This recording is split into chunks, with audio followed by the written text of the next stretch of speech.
मैं विकास सिंह हुड्डा चंद्रा आईएएस के प्लेटफॉर्म से सभी लोगों का हार्दिक स्वागत करता हूं। सारे लोग दीर्घायु हों, यशस्वी हों, हर्षित रहें, खिलखिलाते रहें, मुस्कुराते रहें। बेटा सारे लोग पूरी तन्मयता के साथ लाइव आ जाएं, क्योंकि आज हम लोग ऐसे बिंदु पे चर्चा करने चल रहे हैं जो बिंदु इतना रोचक है जिसको जानने के बाद आप अपने ऐतिहासिक पृष्ठभूमि से गौरवान्वित होंगे, भारत के इतिहास से गौरवान्वित होंगे। साथ साथ आपको पता है डीपीएसपी के आर्टिकल 49 को भी छूता हुआ है, जिसमें हम अपने इतिहास के धरोहरों की परत समर्पण, निष्ठा, प्रतिष्ठा, एकाग्रता, तन्मयता रखते हैं। तो सारे लोग, जैसा कि आज पता है कि हम लोग बात करेंगे भारत में पाया जाने वाला एक ऐसा हीरा जिसकी आभा से संपूर्ण ब्रह्मांड धूमिल हो जाता था, एक ऐसा हीरा जो पूरे पर्वत से निकलने वाले प्रकाश को धूमिल कर देता था, एक ऐसा हीरा जिसके समतुल्य इस ब्रह्मांड में कोई हीरा अभी तक पैदा ही नहीं हुआ। और लेकिन उस हीरे के साथ एक मिथक चीज क्या जुड़ी हुई थी कि वो हीरा जिस भी वंश के हाथ में लगा, जिस व्यक्ति के हाथ में लगा, वो व्यक्ति पूरे तरीके से नस्ते नाबूद हो गया, वो वंश पूरे तरीके से धराशाही हो गया। और इवन एक कंट्री नहीं, उसने कई सारी कंट्रियों की जर्नी करते हुए कई सारे वंशों को समूल विनष्ट कर दिया। कहा जाता था इस हीरे को धारण कर सकता है तो मात्र या तो नारायण धारण कर सकते हैं या तो इसको महिलाएं धारण कर सकती हैं। तो इस सारे बिंदुओं पे आज हम लोग चर्चा करेंगे। और इसके लिए सबसे पहले तो ये जानो कि ये जो हीरा था बेटा, इसका इतिहास आज 1000-2000 साल पुराना नहीं, 5000 साल पुराना है। जब कहा जाता है कि तुम्हारे नारायण भगवान यानी कि साक्षात कृष्ण भगवान ने जामवंत से युद्ध किया था, जामवंत से युद्ध करने के पश्चात उन्होंने ये हीरा उनसे अर्जित किया था। तत्पश्चात उन्होंने जामवंत की पुत्री जामवंती से शादी भी की थी। तो इस हीरे के बारे में थोड़ा सा और आगे बढ़े तो इस हीरे के बारे में बताया जाता है कि आंध्र प्रदेश के गोलकुंडा खान थी, वहां से ये निकाला गया था। और इसमें उस समय जब ये हीरा शुरू में निकाला गया तो इसकी आभा से सारा ब्रह्मांड धूमिल महसूस होता था। उस समय हीरा कितना था तो लगभग 793 यानी 793 कैरेट का बड़ा ये हीरा हुआ करता था। और बाद में इसके प्रताप रुद्रदेव, ये वही प्रताप रुद्रदेव हैं, हल्के में मत लो भैया, जिनके तुम्हारे दरबार में रहने वाले हरिहर बुक्का बाद में 1336 में क्या करते हैं, विजयनगर के साम्राज्य की स्थापना करते हैं। तो प्रताप रुद्रदेव के हाथ में लगता है और जहां से ये खिलजिया डायनेस्टी के पास जाता है। और कहा जाता है कि खिलजिया डायनेस्टी के पास जाने के बाद ये खिलजिया डायनेस्टी, इसको ज्यादा दिन तक उसके बाद ये नहीं चल पाती। खिलजिया डायनेस्टी धीरे धीरे करके अपनी जीर्ण शीर्ण अवस्था करते करते पूरे तरीके से विनष्ट हो जाती है और उसके एक एक रूलर कर्मिक रूप से बर्बाद होते चले जाते हैं। खिलजिया डायनेस्टी के बाद देखा जाए तो ये धीरे धीरे लोधी डायनेस्टी में आती है और लोधी डायनेस्टी धीरे धीरे नष्ट हो जाती है। इवन जब तुम्हारा बाबर आता है, बाबर 1526 में जब आता है और पानीपत के प्रथम युद्ध में उसने लोधी को जब हराते हैं, लोधी डायनेस्टी पूरी तरीके से विनष्ट हो जाती है और उसी समय इसको कोहनूर हीरा मिलता है। तो सबसे पहले जो हमें रिटन एविडेंस मिलता है इस कोहनूर हीरे का, वो हमें बाबर द्वारा लिखी गई ऑटोबायोग्राफी यानी आत्मकथा बाबरनामा में मिलती है, जिसमें बाबर ने इसके बारे में जिक्र करते हुए कहा कि समस्त ब्रह्मांड में जितने भी लोग हैं उनके 4 दिन की जितनी इनकम है, अगर उस 4 दिन की इनकम को जोड़ लिया जाए तो शायद इसकी थोड़ी सी समतुल्यता की जा सकती है। इसका एक आकलन बार्टर सिस्टम से बाबर जी ने किया था। आपको पता है बाबर 1526 में आया, सबसे पहले पानीपत युद्ध लड़ा, खानवा युद्ध लड़ा, चंदेरी युद्ध लड़ा, घाघरा युद्ध लड़ा। लेकिन आपको ये पता होना चाहिए ये कोहनूर हीरा आते ही उसके पास वो अपने आप को ज्यादा समय तक जीवित ना रख सका। इसी बीच में उसका सब जो लड़के थे कमरान, हुमायूं, अस्कार हिंदली, उसमें हुमायूं बीमार हो जाता है और बहुत बुरा बीमार हो जाता है, ईसा बीमार हो जाता है, लगता है मरण छुट्टी है। और इस स्थितियों में वो अल्लाह से क्या गुजारिश करता है कि भाई मेरे बच्चे को सर बख्श दो और मेरी जान ले लो। और अल्लाह उसकी ये जो गुजारिश थी उसको मुकम्मल करते हैं। और आपको पता है कि बाबर जो 1526 में आया, महज 1530 में 5 फुट 2 इंच का बाबर क्या हो गया, खर्च हो गया। उसके बाद हुमायूं की भी जिंदगी कैसी भी थी, हीरा आया नहीं कि इसकी जिंदगी तबाह हो गई, पूरी तरीके से इसकी जिंदगी तबाह हो गई। क्यों? आपको पता है चौसा के युग, बिलग्राम युग, कन्नौज युग, इस तरीके से युद्ध में हारने के बाद लगभग 15 साल तक ये निर्वासित जिंदगी जीता रहा। इधर उधर नोमेडिक टाइप के ट्राइब्स, कहीं उधर भाग रहा है, कहीं उधर भाग रहा है, कहीं उधर भाग रहा है। रास्ते में डिलीवरी हो गई जहां अकबर पैदा हो गए। अकबर के अंदर बुद्धिमत्ता थी, अकबर ने इस हीरे को कभी अपने पास नहीं रखा। इसने म्यूजियम में रख दिया। कहा मुझे लगता है भाई ये जो जिसमें परंपराएं चली आ रही हैं, रूढ़ियां चली जाएं, जो मिथक है कि ये हीरे को जो भी पुरुष छुएगा बर्बाद हो जाएगा, इसलिए उसने अपने पास नहीं रखा। कहा भाई ये हो जाएगा गड़बड़ भाई। और उधर आपको पता ही है जोधा ने भी मना कर दिया है, अकबर छूना नहीं तो समझ लो तुम खर्च हो जाओगे। तो बहुत सारी रुकनैया बेगम, सलीमा बेगम, जोधा बेगम, इतनी बेगम है, बेगमाएँ हैं, वो सब सारी गड़बड़ा जाएंगी। तो आपको खर्च नहीं होना है, ऐसा करो कि अकबर साहब इसको उठा के रख दो अदर। तो अलग रख दिया, अकबर साहब ने नहीं छुआ। फिर बाद में आपने देखा सलीम के पास, जैसे इसका जब अकबर मर गए तो सलीम भाई साहब क्या, सलीम भाई के पास आते ही क्या हुआ, ओवरलोडेड।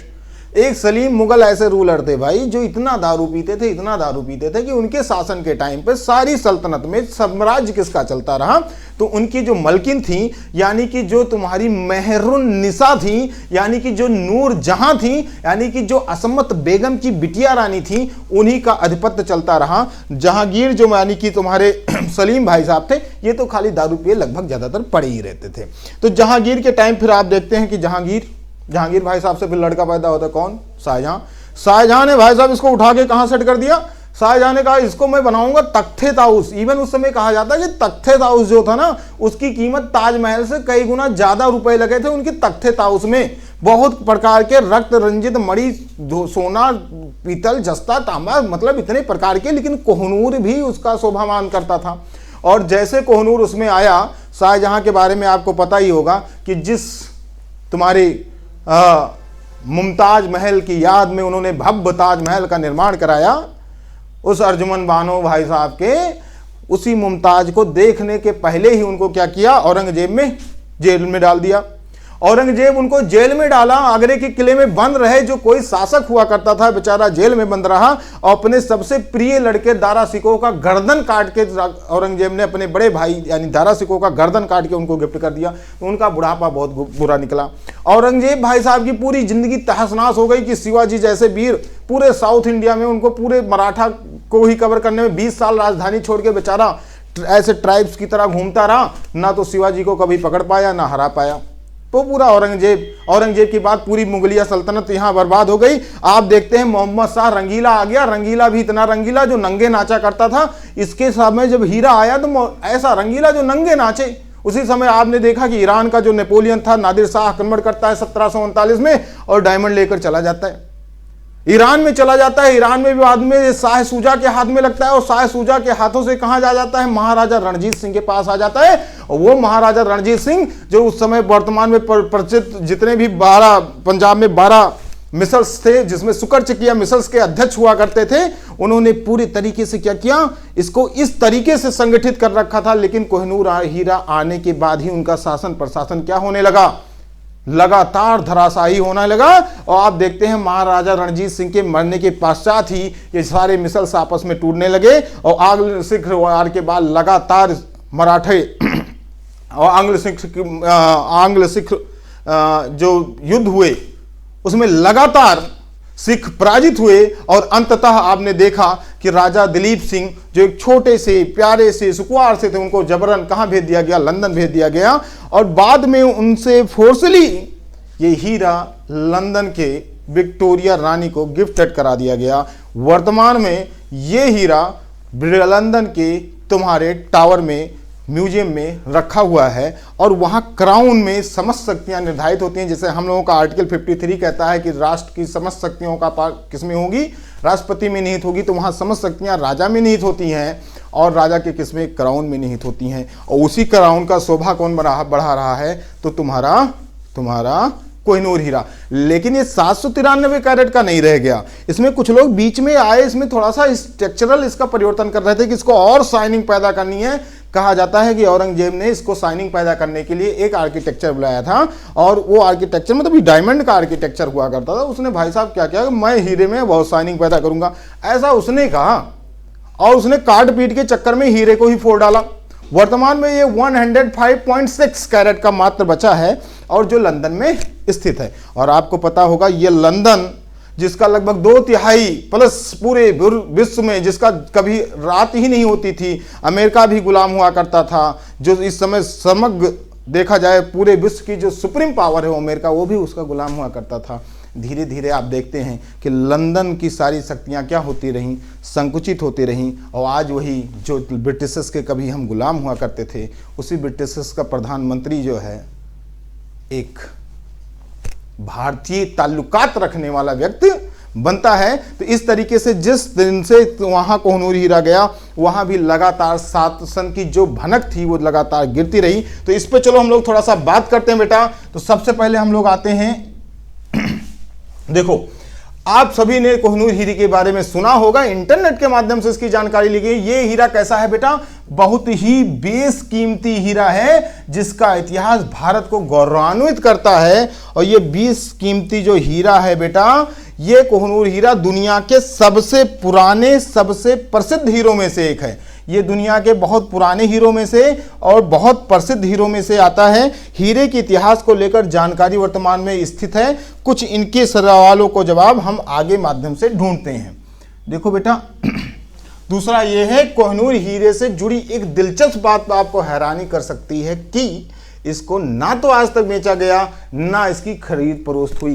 यानी कि इसके रुपए के बारे में जो आकलन किया गया बेटा, इसे आज तक बेचा वोचा नहीं गया, किसी ने इसको खरीदा बेचा नहीं है। मैंने कहा इसके पैसे के बारे में जानकारी एक बार तुम्हें बाबरनामा से मिलती है। बाबरनामा कहा लगभग इस दुनिया में जितने भी लोग कमाते हैं उनके 4-5 दिन की इनकम जोड़ लो तो उतना एकमात्र इनकम कौन देता है? कोहिनूर हीरा।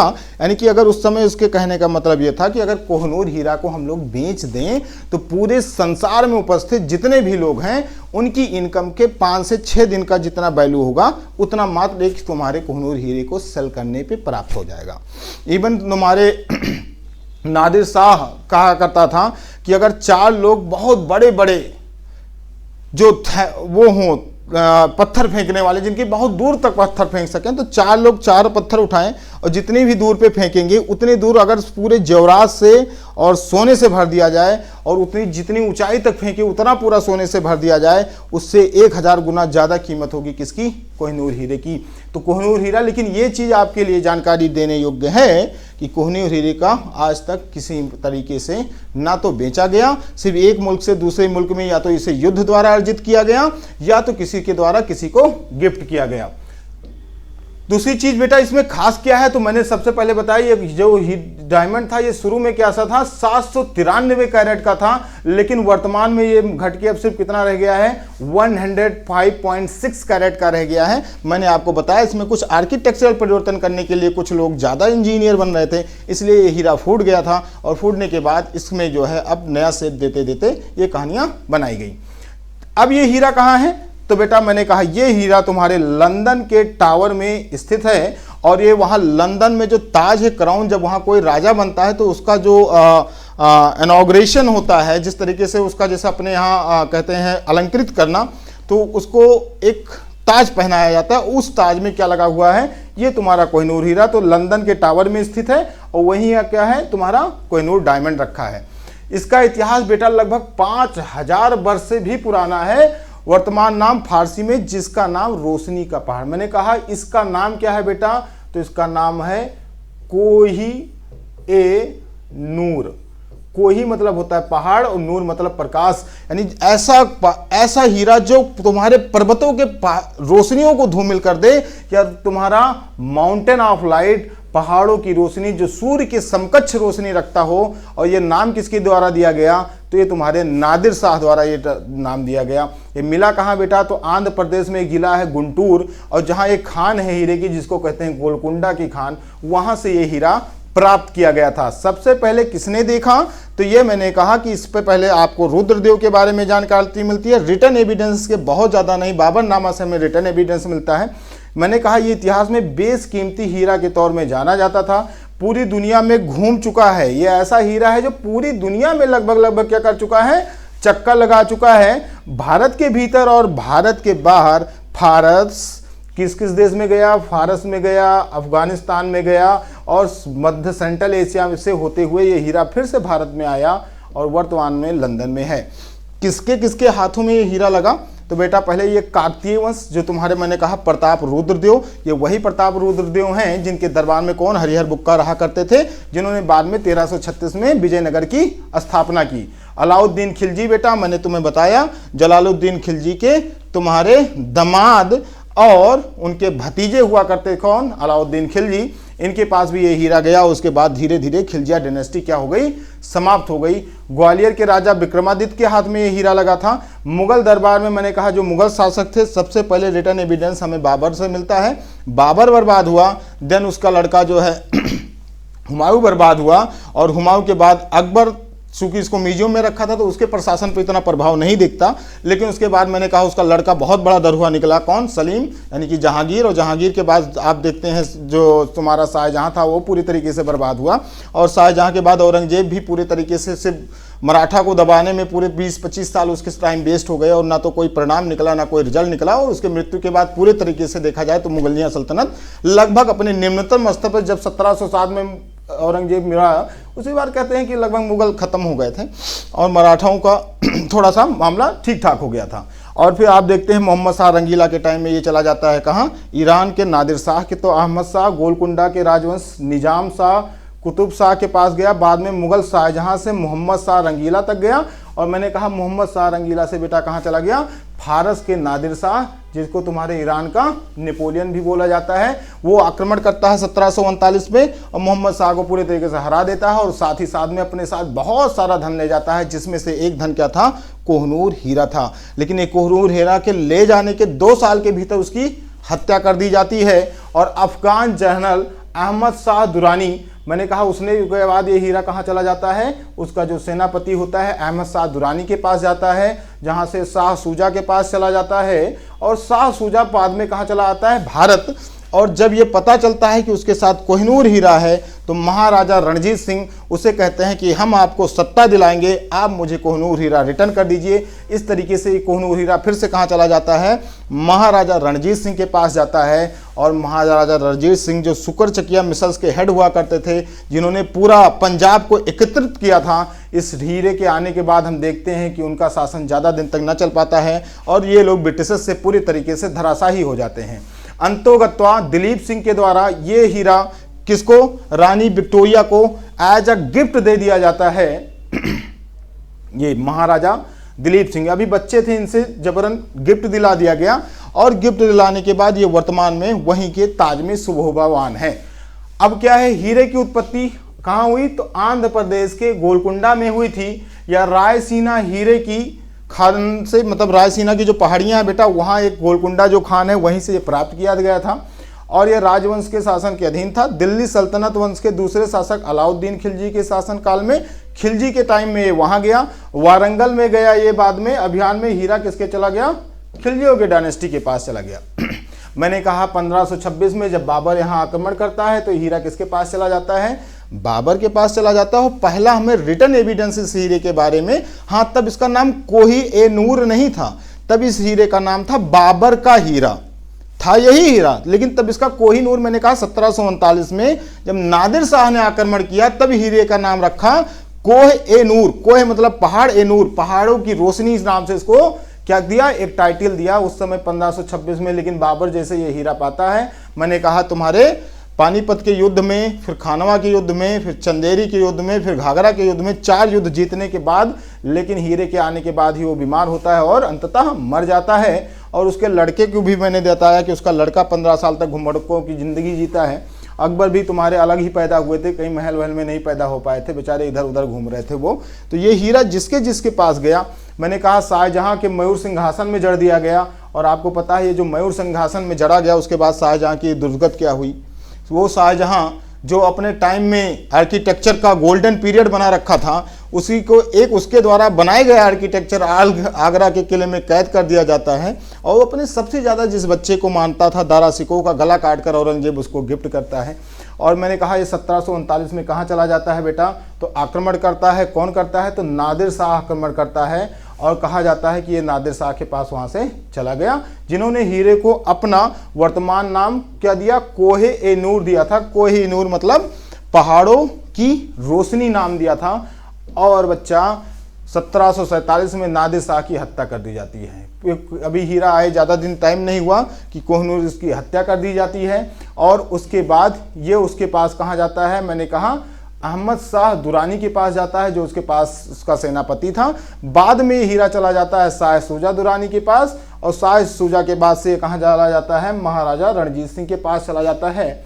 और महाराजा रणजीत सिंह पे जब ब्रिटिशर्स से तुम्हारे 1849 में अंग्रेजों ने पंजाब पर विजय प्राप्त की, 1849 के युद्ध में पूरे तरीके से जो तुम्हारा पंजाब था वो आत्मसमर्पण कर देता है अंग्रेजों के सामने। और वहाँ के जो दिलीप सिंह थे रणजीत सिंह के उत्तराधिकारी दिलीप सिंह द्वारा महारानी विक्टोरिया को ये कोहिनूर हीरा क्या कर दिया जाता है, भेंट कर दिया जाता है। और 1850 से 1851 के महारानी विक्टोरिया को सौंप दिया गया। इस टाइम में उन्होंने रानी विक्टोरिया को, तब से कोहिनूर हीरा इंग्लैंड में ही है। कोहिनूर की ख्याति सीमाओं से परे थी या पुराने के साथ साथ आधुनिक साहित्य का भी हिस्सा रहा है। कोहिनूर वास्तव में कालातीत अमूल्य है, भारतीय इतिहास के कोहिनूर के बिना अधूरा है। इसीलिए मैंने कहा ये तुम्हारे डीपीएसपी के आर्टिकल 49 को भी कवर करता है। तो ये थोड़ा सा रोचकता भरा जानकारी था। अब आपको लगता होगा क्या हम ब्रिटेन से इसे ला सकते हैं? बेटा कई बार भारत वालों ने ब्रिटेन से मांग थी, लेकिन ब्रिटेन वालों ने डायरेक्ट इस चीज़ को रिफ्यूज कर दिया कि एक अलायंस हुआ था जिसमें महाराजा दिलीप सिंह ने ये हीरा हमको एज अ गिफ्ट दिया था, इसलिए अब इस पे पूर्ण रूपेण से एकाधिकार किसका है, ब्रिटेन सरकार का है। बीच में एक बार भिखमंगा पाकिस्तान ने भी कहा था कि चूंकि महाराजा रणजीत सिंह जो थे वो हमारे क्षेत्र से बिलोंग करते थे, इसलिए अमृतसर के साथ साथ वो आपको पता है कि लाहौर से हुआ करता था, तो कहे कि लाहौर से ये हीरा था तो इसलिए लाहौर हमारे क्षेत्र में आता, इसलिए हीरा हमको दे दिया जाए। ये तुम्हारे जुल्फकार भुट्टो द्वारा मांग की गई थी, तो पूरे तरीके से ब्रिटिशर्स द्वारा डिनाई कर दिया गया था। तो ये रहा थोड़ा बहुत तुम्हें कोहिनूर हीरे के बारे में इतिहास। हम आपको रोचकता भरे ऐसे कई सारे बिंदु से अवगत कराते रहेंगे। पढ़ाई के साथ साथ आप रोचक बिंदुओं को भी जानते रहें। सभी लोग तन्मयता के साथ बने रहें, रजाई में बैठे रहें, पढ़ते रहो, गुनगुनाते रहो, हंसते रहो, मुस्कुराते रहो। फिर मिलते हैं नए वीडियो के साथ। जय हिंद, जय भारत।